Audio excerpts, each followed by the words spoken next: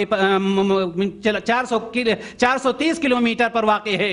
اسی طرح سے یلملم جو کہ سعدیہ کے نام سے مشہور ہے، یہ یمن اور اس طرف سے آنے والے لوگ یہاں سے احرام باندھتے ہیں، جو تقریباً مکہ سے 100 کلومیٹر کے فاصلے پر واقع ہے۔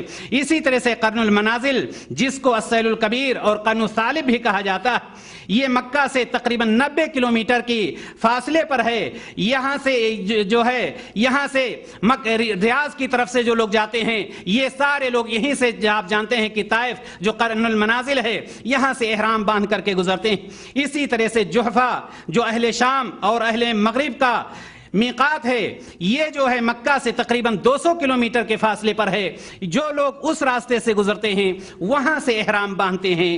اور ذات عرق جو اہل عراق اور اہل مشرق کا میقات ہے، یہاں سے جو لوگ بھی گزریں گے وہیں سے احرام باندھ کر کے گزرتے ہیں، جو مکہ سے تقریباً 84 کلومیٹر کے فاصلے پر واقع ہے۔ میرے بھائیو اور دوستو، اب یہ سمجھ لیا آپ نے کہ جس راستے سے بھی کوئی گزرے گا میقات سے اس کو گزرنا ہے، چاہے مرد ہو چاہے عورت ہو۔ اگر کوئی بغیر حج کی نیت کے، بغیر عمرہ کی نیت کے گزرنا چاہتا ہے، اس کے لیے کوئی ضروری نہیں ہے کہ وہ احرام باندھے، لیکن اگر حج کا ارادہ ہے، عمرہ کا ارادہ ہے، تو سب کو وہاں سے احرام باندھنا ہے۔ آئیے ہم اور آپ دیکھیں کہ احرام ہم کیسے باندھیں گے۔ دینی بھائیو اور دوستو، احرام کی بات آتی ہے جب ہم میقات پر پہنچ جائیں، اور آپ ساتھ میں یہ بھی جانتے چلیں کہ حج کی 3 قسمیں ہوا کرتی ہیں، حج تمتع، حج افراد اور حج قران۔ یہ تینوں ساتھ میں لے کر ہم چلتے ہیں اور ہم یہ بتلاتے ہیں کہ کس طرح سے ایک شخص حج کرے گا۔ حج افراد کے لیے جب ہم میقات پر پہنچ جائیں، چاہے ہم حج افراد کرنا چاہتے ہوں، چاہے حج قران کرنا چاہتے ہوں، چاہے حج تمتع کرنا چاہتے ہوں، میقات پر پہنچ کر کے مستحب ہے کہ ایک شخص احرام پہننے سے پہلے غسل کر لے، پاک و صاف ہو جائے، اور پاک و صاف ہونے کے بعد اگر موقع ہے تو مسجد میں جا کر کے نماز پڑھتا ہے، لیکن یاد رہے کہ احرام سے اس کا کوئی تعلق نہیں ہے۔ اگر موقع نہیں ہے تو احرام اپنے کپڑے کو بدل کر کے احرام کی 2 چادریں پہن لے گا، یہ مردوں کے لیے ہے۔ لیکن عورتوں کے لیے جس لباس میں وہ ہیں اسی لباس میں وہ رہیں گی اور وہیں سے وہ نیت کرنا شروع کر دیں گی۔ مرد کے لیے جب 2 چادریں انہوں نے پہن لی، وہ 2 چادریں کیسی ہوں گی میں آپ کو بتلانا چاہتا ہوں۔ یہ ہمارے 2 بھائی موجود ہیں۔ میقات پر عام طور پر غلطی ہو جایا کرتی ہے۔ کیا غلطیاں لوگ کرتے ہیں؟ میقات پر جب پہنچتے ہیں تو وہیں سے وہ دونوں کندھا اپنا کھولنے، ایک کندھا کھولنے کے بجائے، دونوں کندھا بند کرنے کے بجائے ایک کندھا کھول لیتے ہیں۔ جیسے ہمارے بھائی یہ آگے جو ہو رہے ہیں، یہ دیکھیے میقات پر پہنچنے کے بعد جب میقات سے نیت کی جاتی ہے، احرام پہنا جاتا ہے، یہ ایسا کرنا ضروری نہیں ہے، بلکہ ہونا ہی نہیں چاہیے۔ کیا طریقہ صحیح ہے؟ وہ طریقہ یہ ہمارے بھائی جو دوسرے کھڑے ہوئے ہیں، دونوں کندھا وہاں پر بند ہونا چاہیے۔ افسوس کے ساتھ کہنا پڑتا کہ کچھ ہمارے بھائی ایسے ہوتے ہیں جو میقات سے لے کر جو خاص طور سے حج افراد اور حج قران کرتے ہیں 10 تاریخ تک اسی طرح سے رہتے ہیں، حالانکہ وہ طریقہ بالکل غلط ہے کہ میقات سے آپ کا کندھا کھلا ہوا ہو، بلکہ آپ کا کندھا دونوں بند ہونا چاہیے، جس طرح سے یہ ہمارے بھائی جو آگے کھڑے ہیں یہ ان کا کندھا بند ہے۔ میقات سے معلوم یہ ہوا کہ مردوں کے لیے یہ ہے کہ دونوں کندھا بند ہونا چاہیے۔ عورتوں کے لیے کیا چیز ہے؟ عورتوں کے لیے ہے کہ وہ نہ نقاب پہنیں گی اور نہ دستانہ پہنیں گی۔